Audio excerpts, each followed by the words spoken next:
What God cannot do does not exist. My name is Dorothy, and I'm giving my testimony from Lagos, Nigeria.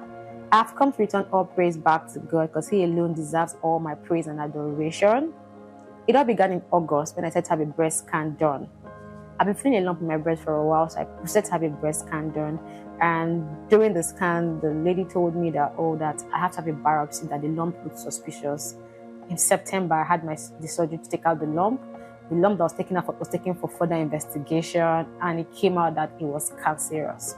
I felt like we need to arrest it. And the first thing we had to do was cut off the breast, after which I will now proceed to have a chemotherapy, and a radiologist. She was trying to prep me for the journey ahead. And I was like, no, that's not God's will for my life. No, no, no, no, no. Not on my watch. I can't take that. And I said, I know where I belong.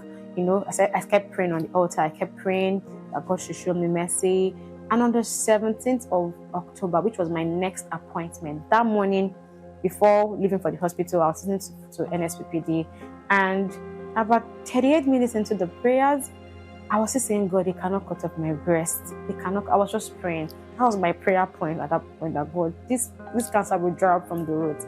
And Pastor Joy just said, there's someone here you just logged on, that they said they are going to cut off your breast, that they will not cut off that breast. You just came on the platform and call us. They said they will cut off that breast. Record us. Go back and check. The cancer they saw before, they will not see it again. They will not see it again. I said, yes, that's my word. And after the prayers, I proceeded to the hospital. And when I got to the hospital, it was supposed to be a meeting to prep me for the surgery of the breast cutting. And next thing, my doctor just said that I'm not cutting breast anymore, that we'll have to proceed to go and do chemotherapy. I just said, he that started this good work will complete it. She said, I'm going to give you a note to go and see the oncologist so you can start your chemotherapy immediately. I just said, okay. So I took the note and I went home. I said, God, I'm not going to see any oncologist. You that started this good work will complete it. I've come to meet with you. And I kept praying on the altar, just kept on praying, trusting God. After a while, she reached out and said, the oncologist said she hasn't heard from you. Why haven't you got to see the oncologist? I told her that I am healed. And she said, is it because I'm providing a solution you don't like? What if you were treating malaria and I gave you malaria drug? Will you be saying you are healed? I told her, Ma, when I have malaria, this is how I seek God's face. So that's the same thing I'm doing right now. She said, even in Western world where they have good medicine, that they come out of this and they go for chemo and they come out of that. But what about me that have God and I have the good medicine, that I should not worry that I'll come out of that? I said, this is not God's will for my life, that my body is not meant for such transactions. She just looked at me I said, Ma, I need another second opinion to prove to you that I'm healed. She said, okay, we can have a breast scan done. I said, good, I'm going to have a breast MRI done. So I proceeded to have a breast MRI done. The result came out invariable. I was like, oh, this does not stand for anything, that is not sticking its head, that we have to proceed with the chemotherapy. I told her I wasn't going to have a chemotherapy. Like, she said that she wants to hand me over properly because she's going on leave.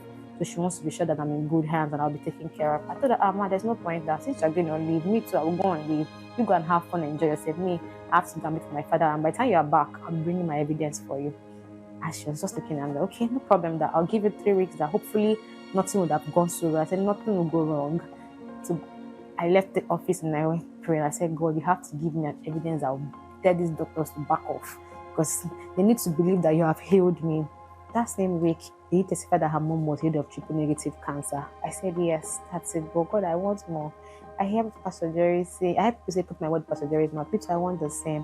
Some days after, we're just saying he was impressed on his heart to pray for people with breast cancer. I heard on to it. Some days back, he just kept on saying, God is rolling away triple negative cancer, which was 15th of November. For the Lord is rolling away every triple negative cancer. Every triple negative cancer. God is rolling away. I screamed. I said, yes, that's my word. I said that was not enough. The next day, 4 people testified that they were healed from cancer. They went to go and have their result done and they got the evidence. They took out their scan done, they got the evidence. I said, God, that's it. I booked myself to have a breast MRI done. I just carried my bag. I went for my breast MRI with so much confidence. After the breast MRI, they told me to take 24 hours.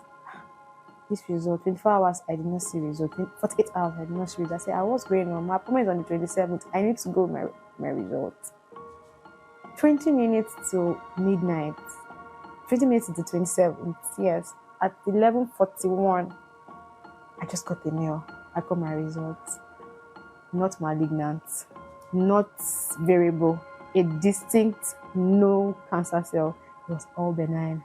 I said, God, what you cannot do does not exist. The next day, I carried the results to my doctor.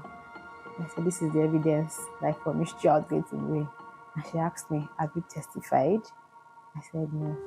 She said, you should testify. I have come to give all glory back to God, the God that sees me. Indeed, I have seen the God that sees me.